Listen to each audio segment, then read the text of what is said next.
socorrer. Quem socorre é o quê? Você viu essa senhora que deu testemunho agora antes dela? Ela disse: minha amiga ligou para mim, me chamou para ir para a igreja. No dia ela ficou mal e foi parar no hospital. E eu vim. Orou por ela, sentiu de Deus aí o milagre. Está saindo daqui, vai levar a toalhinha direto para o hospital, vai colocar na amiga dela. A amiga que convidou ela para vir para a igreja. E ela veio e a amiga não pôde vir, e agora ela veio lutar e orar pela amiga, e agora ela vai socorrer aquela que socorreu ela. Você está vendo como é que a vida funciona? O que o homem plantar, isso também ele vai ceifar. Quando a palavra de Deus fala que o que o homem plantar, isso, ele vai ceifar, é porque a Bíblia é clara. A gente só colhe aquilo que a gente planta. Você não pode colher o que você não planta. É impossível. Se você plantar ódio, você não vai colher gratidão, amor, esperança, amizade. Você vai colher o quê?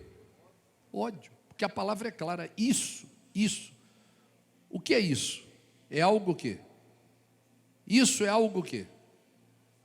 Quando eu chego para você e falo: fulano, pega ali naquela mesa ali aquele grampeador, por favor. Você vai vir com a máquina de escrever? Não, né? Alguém sabe o que é máquina de escrever aqui? Não, né? Só o mais velho, né? Se eu disser para você: fulano, pega para mim aquele grampeador, você volta com a caixa de clipes? Não, você não volta. Por que você não volta? Porque eu especifiquei. Eu fui específico naquilo que eu queria. Isso quer dizer o seguinte: você vai colher especificamente aquilo que você plantou. Então, se eu planto laranja, eu não tenho como colher melancia. Eu vou colher, mas eu não posso colher outra coisa. Não, eu plantei tangerina, mas eu quero colher abacate. Não tem como. É impossível. Eu não posso trocar o que eu colher, não, bispo. Não pode. Não se troca o que se planta. Não se troca a colheita daquilo que se planta. É impossível, não tem como. Aí é onde entra palavras como: o Senhor não é homem para que minta, nem filho do homem para que se arrependa. Quem não conhece muito a Bíblia vai entrar em parafuso quando você vê, por exemplo, um versículo deste, que está lá em Salmo, filho, Números 23, quase que eu acerto, né? Pertinho, né? Está lá em Números 23, 19, está certo? Deus não é homem para que minta, nem filho do homem para que se arrependa. Quando você lê isso na Bíblia, Deus não é homem para que minta, nem filho do homem para que se arrependa. Quando você vê na Bíblia que Deus não se arrepende, e você vai lá em Jonas, e você vê escrito que Deus se arrependeu do mal que ia fazer contra Nínive e não o fez. Aí nascem os ateus, que na verdade são pessoas, coitadas, que não têm informação. E elas entram ali em parafuso, porque elas começam a comparar textos bíblicos de maneira, sabe, gramatical, e a Bíblia não é uma gramática apenas, ela é espírito, e a pessoa não vai entender como as coisas funcionam, e o contexto do que elas são, e a pessoa vai entrar em parafuso, porque a mesma Bíblia que diz que Deus não é homem para que se arrependa, na mesma Bíblia está escrito que Deus se arrependeu do mal que ia fazer contra Nínive e não fez. Aí o outro vai dizer: não, mas ele se arrependeu do mal, ele não se arrepende do bem. Aí você vai lá em Gênesis e vê Deus dizendo assim: Deus se arrependeu de ter criado essa raça do homem. Aí a pessoa pergunta: como é que a Bíblia diz que Deus não se arrepende e aqui está escrito que Deus se arrepende? Porque você tem que entender que esse arrependimento aí é um arrependimento das causas. Anota aí para você não esquecer. Grava no celular, digita, faz alguma coisa, tira uma foto. Esse arrependimento aí se dá no campo das causas. Enquanto há vida, há esperança. O arrependimento se dá no campo das causas. A partir do momento que a flecha é lançada, ela não volta mais atrás. A partir do momento que a atitude é tomada, não tem como ser desfeita. A partir do momento que você planta, que você semeia, aí, meu filho, já era. Vai colher o que plantou. Se você tiver que se arrepender de alguma coisa, se arrependa antes de plantar. Porque a partir do momento que você planta, é certo que você vai colher. Aí é onde entra, que depois do plantio, depois do procedimento, Deus jamais vai voltar atrás na sua palavra e vai se arrepender daquilo que Ele prometeu e que você fez por onde obter. Ele não tem como revogar aquilo ali uma vez depois de plantado, não tem como. Então o arrependimento e a mudança de trajetória das coisas se dá antes do plantio, não depois. Depois que planta já era. A palavra de Deus não volta atrás, não volta atrás depois de plantada. Depois de plantada não volta atrás não, aí já era. Já era para o bem e já era para o mal. Não tem como voltar atrás. Tá certo? Agora, antes de plantar, você pode mudar o destino das coisas. Mas uma vez que foi plantado, não tem como se voltar atrás. Então Deus, Ele quando promete, Ele cumpre. Diga glória a Deus. Se Deus promete, Ele cumpre. E como está escrito que a gente vai plantar o que a gente vai colher o que a gente plantar, e vai ser especificamente o que a gente plantar, por isso a palavra fala isso também se fará. Isso quer dizer o seguinte, que para me colher de Deus, inevitavelmente eu tenho que plantar em quem? Em quem? Veja só, eu quero colher de Deus. Eu quero colher de Deus. Para me colher de Deus, eu tenho que plantar em quem? Em Deus. Porque eu não posso colher de Deus plantando no, por exemplo, você quer ver uma coisa que o mundo faz errado? No sentido do entendimento? No sentido da obra está até correto, mas no sentido do entendimento a ignorância prevalece aí. Eu vejo uma pessoa sofrendo, morrendo, cansada, com fome, aí eu passo lá pelo indigente, pelo sofrido, pelo aflito, pelo cansado.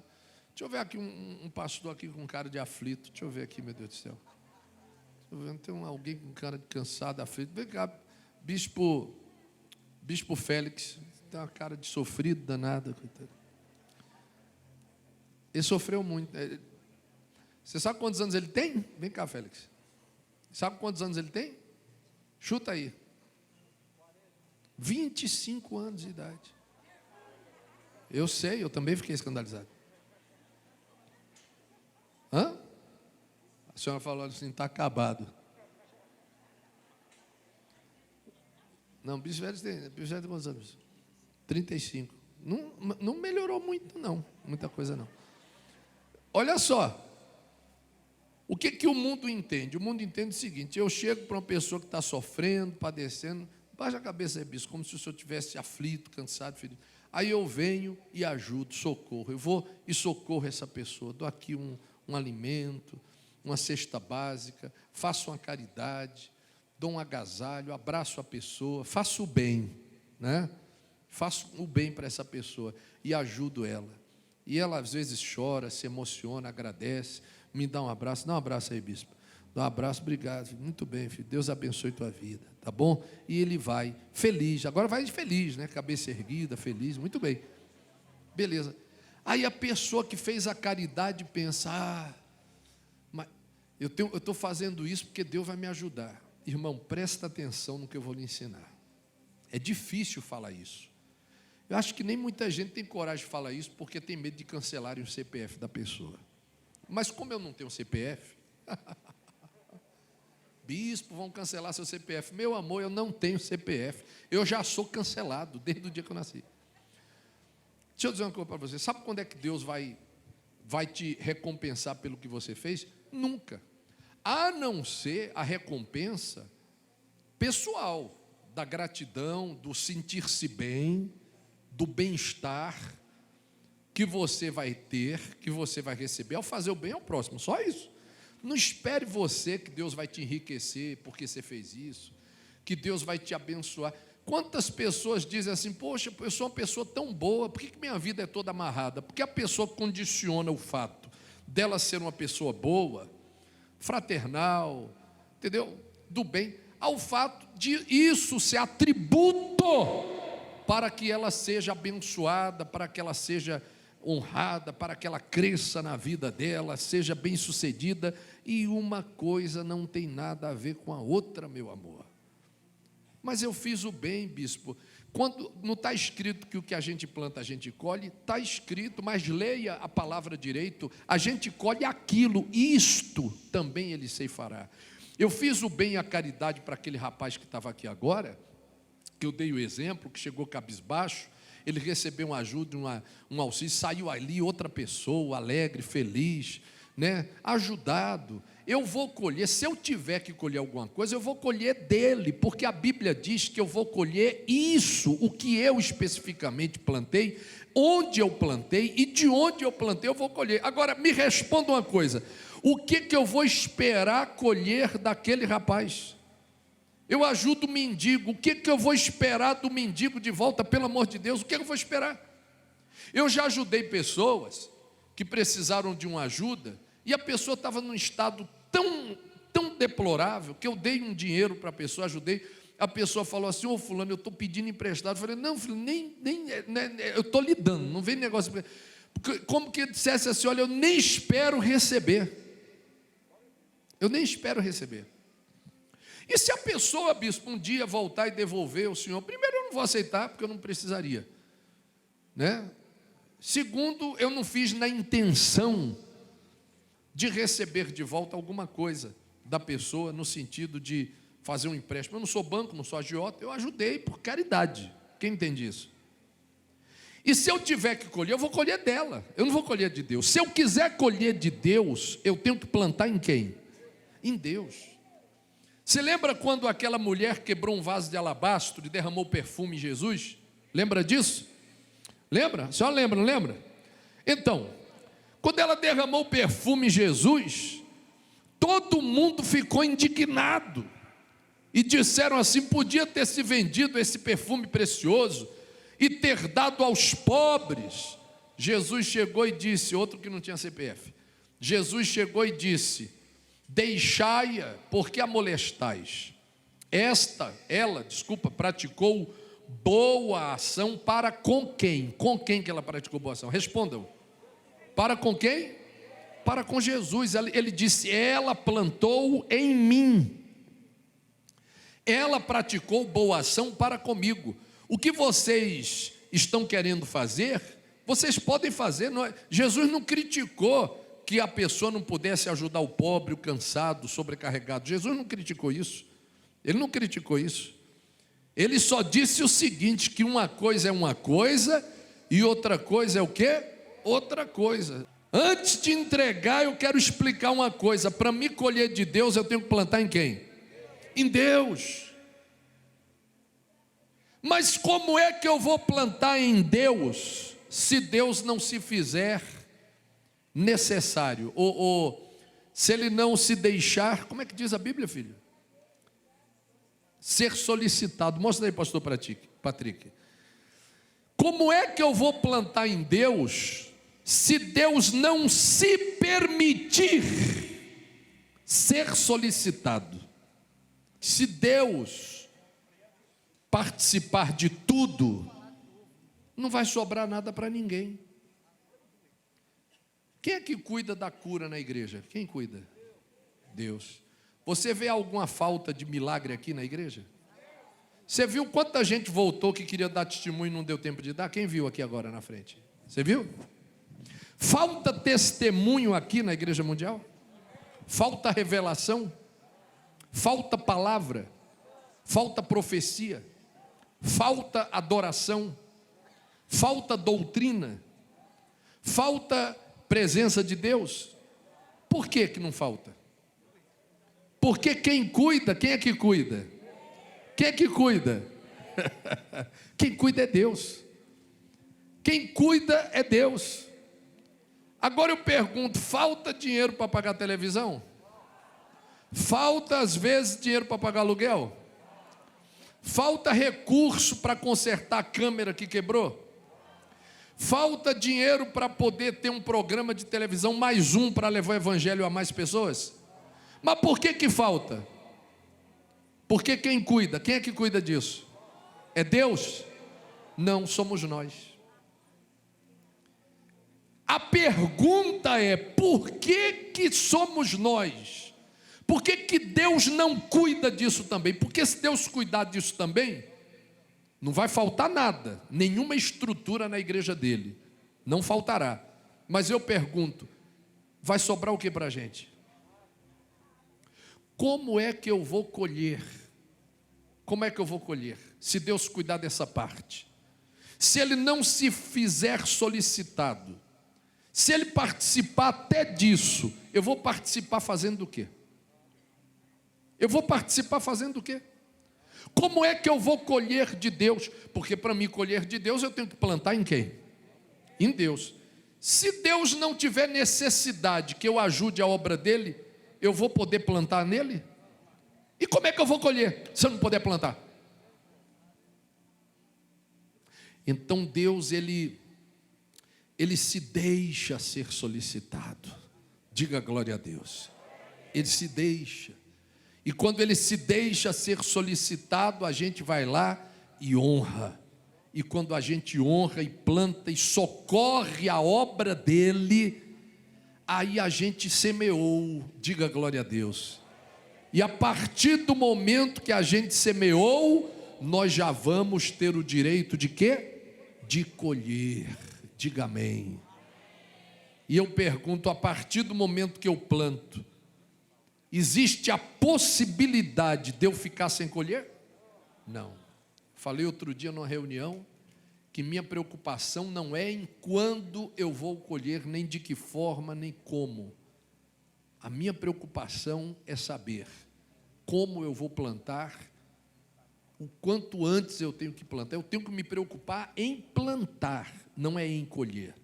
Porque colher é impossível que eu não colha. Agora, plantar, é impossível que eu não plante? É impossível que eu não plante?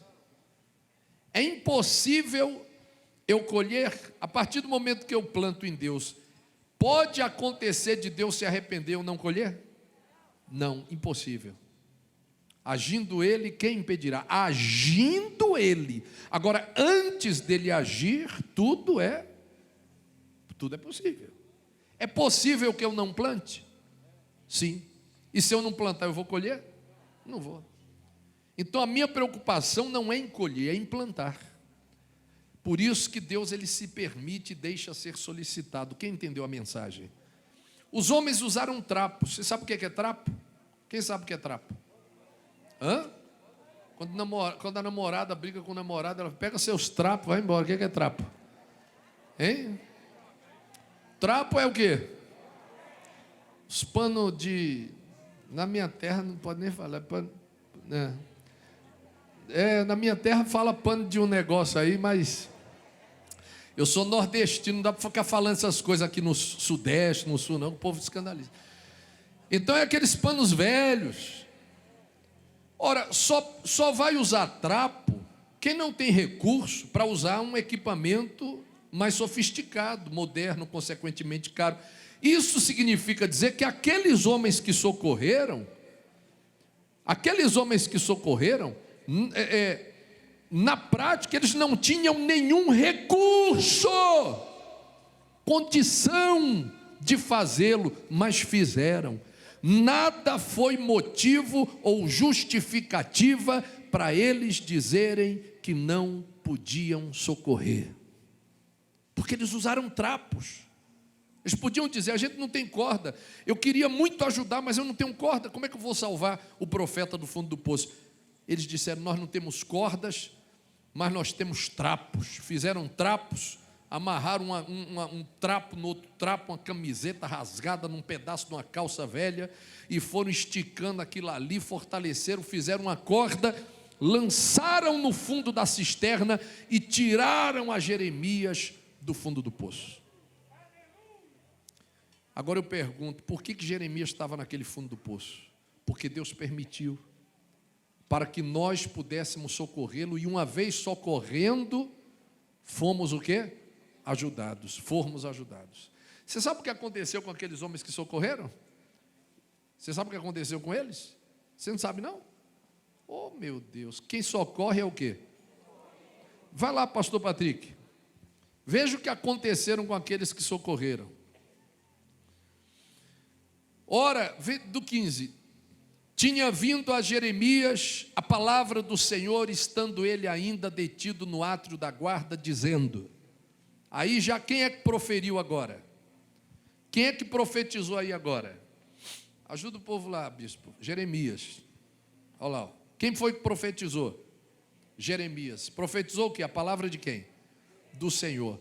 Jeremias profetizou a quem? Desce o dedinho aí. Ebed-Meleque. Jeremias profetizou a quem? A Ebed-Meleque. Quem foi que mandou lançar a corda lá para tirar Jeremias? Ebed-Meleque. Jeremias estava onde? No poço não, no fundo, na lama do poço. Jeremias foi tirado, foi ajudado. Depois que Jeremias foi ajudado, Jeremias estava onde? Aonde? Vai lá, filho. Átrio. Jeremias estava no átrio. Ainda se encontrava no átrio. Ainda se encontrava no átrio. E no átrio ele disse: vai a Ebed-Meleque, o etíope, dizendo: assim diz o Senhor dos Exércitos, o Deus de Israel: eis que eu trarei as minhas palavras sobre esta cidade para mal e não para bem. Por que para mal?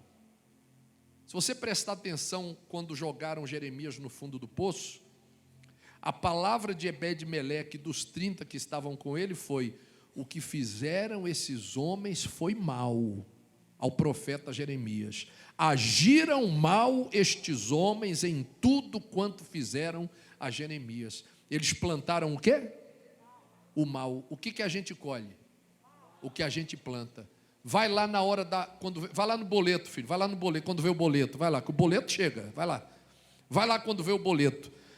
Jeremias, já saído da cisterna e no átrio, disse: assim diz o Senhor dos Exércitos, o Deus de Israel: eis que chegou o boleto, trarei as minhas palavras sobre esta cidade para mal e não para bem, e se cumprirão diante de ti naquele dia.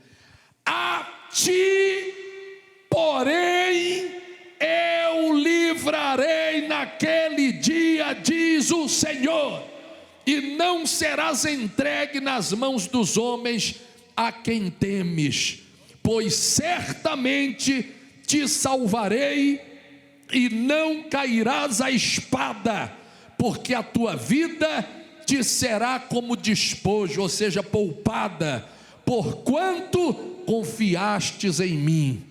Quem socorre é socorrido. Glorifica o nome do Deus vivo bem forte.